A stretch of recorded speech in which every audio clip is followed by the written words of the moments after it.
Hello, this is my discussion board post 2 for this week. The articles from this week, the dignity affirming education and the article about Nomos, were the two that resonated with me the most. I'm going to be discussing what reminded me of something that I experienced, and it wasn't as a teacher, but as a student.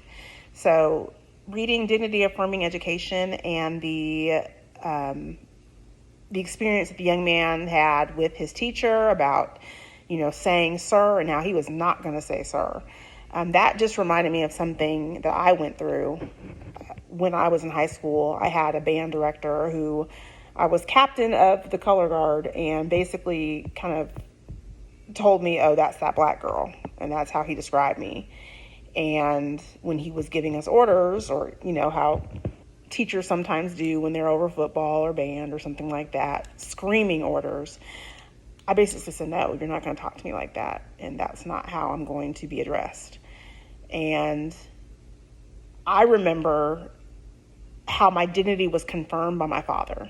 Just like his dignity was confirmed by his mother, supporting him and standing up for him, my dad did the same thing. And I remember him going into the principal's office, and I think the next day, the entire band and our color guard and the dance team were all sitting while the band director apologized for using those type of words and for addressing me in such a manner. So it was a very similar situation. It reminded me of that, something I hadn't thought of in years.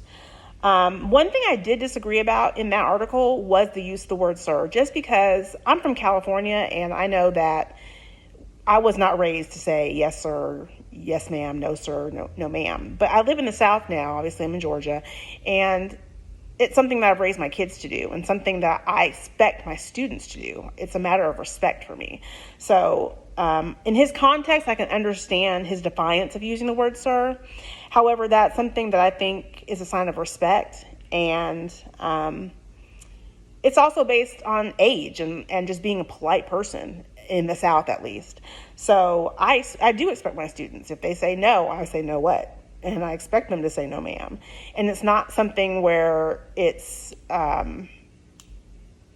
so combative as it was in the article. Okay, the Nomos article, to me, I took a quote from that, and it's about middle class normativity. And it reads, the ways in which we think about ourselves and one another and about our society, our images of how we should look, our homes, our lives, even our inner worlds, are given shape distributed by the specialized work of people in universities and schools, in television, radio, and newspapers, forming the ideological apparatuses of society. And that's by Dorothy Smith. And that resonated with me, that entire paragraph resonated with me, because I never thought to put into words how I felt growing up as a young black woman or black girl who didn't see myself in the books that I read, in the lectures that I listened to, in the history, except for slavery, that I learned about. So it gives me satisfaction now as a teacher to be able to introduce these things to all of my students. I try to pull different types of books about black folks, about Middle Eastern, about Hispanic people, about whatever. I try to pull different types of readings from all different types of people and try to get my students to be aware that we're not the same. We're all different, and it's okay. Maybe this is something you identify with, maybe it's not, but you learn something from it. You learn about how other people identify and see the world.